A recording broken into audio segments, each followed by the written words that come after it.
Hey, YouTube world, what's up? So, Saturday, February 13th is the Olympic Trials Marathon for both men and women in Los Angeles, the city I was born in. So, predictions. I think it's pretty much how Let'sRun.com has it. I looked at the females are going to be in there and the males, and based on their times and what they've been saying, all that, it should be quite obvious, right? Well, for the females, we got three girls, big names. They have the three fastest times going in here. Shalane Flanagan, who ran a 2:21.14 in Berlin in 2014. You have Desi Linden, ran a 2:22.38 in Boston in 2011, and America's sweetheart, Kara Goucher, who ran a 2:24.54 in Boston, also in 2011, though. They should be the top favorites. Too bad that Dina Castor, who is the fastest U.S. female marathoner, has to pull out. I mean, 42 years old, she got the experience, but it's just injuries, and you're not as what you used to be when you were young. I would say those are my top three, but I think you gotta look at underdogs as well, though. And I mean, there's another underdog here, Colleen Taylor. 2:28 PR. She's ran a 1:10.01 half. And the last marathon she ran was last year in Houston, 2:28. She's got a shot. Let's see, Serena Burla, 2:28 PR. She ran a 1:08 half. The last two marathons she's ran, World Championships 2005, 2:31, and then Houston last year, 2:31.46. Again, any of these girls could be right there in the mix. I know that Sarah Hall, Ryan Hall's wife's running a long shot, but hey, you never know. And again, it's going to be an interesting race, though, and I'm really looking forward to it. And they'll be starting after the men. So now let's get to the men. Big three, obviously. Meb, Ritz, and the addition, Galen Rupp. It should be obvious, though, those three are going, because even though Galen Rupp has not ran a fast... Actually, he's never ran a marathon. It's going to be a marathon debut, but you got to look at Dathan Ritzenheim and Meb, because right now they are the two fastest coming into this race.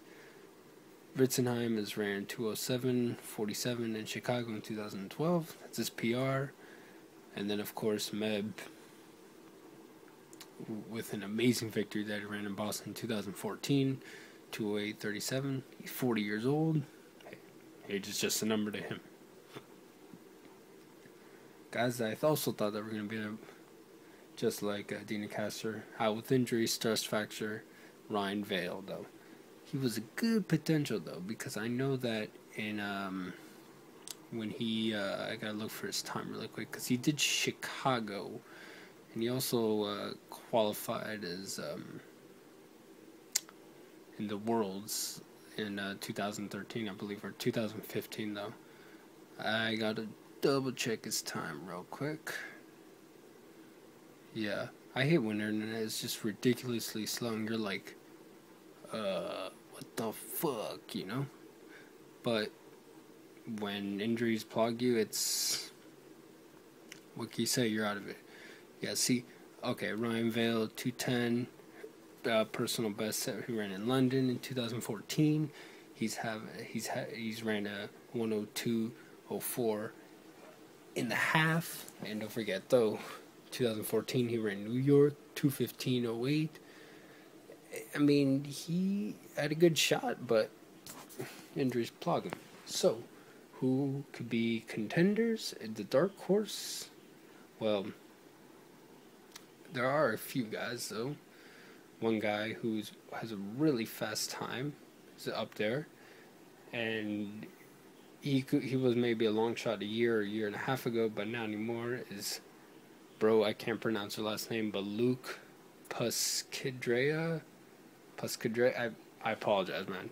2:10:24 is his time. He ran that in Chicago last year, and what an incredible improvement from 2014 when he ran a 2:28 in New York. Incredible improvement. He could also be up there. Another guy, Villanova grad, Bobby Curtis. He has ran a gotta look for his time though, because I know he's also a good potential candidate. 2:11:20 in Chicago in 2014. He's run a 1:01:53 half. Another good potential shot as well. Let's see. Diego Estrada, though, he's a young guy, 26. He was actually more of a 5K, 10K guy, but he's ran a hour and 51 minute half, though, after when he dominated the U.S. Championships in Houston. So he'll be making his marathon debut, and it's going to be a bunch of other guys in the mix. So I know one of my friends, Ty McCormick, who recently had to run a half. I think he's ran 63 something, ridiculously fast though.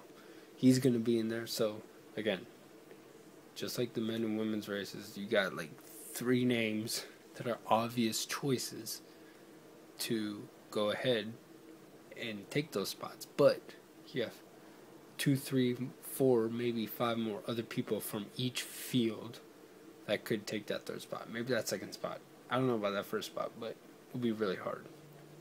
Anyways, it's gonna be Saturday on NBC. I know NBC is the worst coverage when it comes to running, track and field. It's either that or live stream internet. So I rather find a place where I can view really fast stream internet, because if not, the TV is just gonna be oh my god, you know what I mean. Anyways, though, I wish all the runners the best of luck, and we'll see how it goes. Like I said, though, for the men, I got Rupp, Ritz, and Meb. Should be the top 3, the favorable 3, and of course, women. It's just pretty much also the same obvious, Kara Goucher, Lindemann, and Flanagan. So those are my 6 picks. 3 men, 3 women. We'll see who comes out. I might be right or I might be wrong, and I'll make a video after the race on Saturday.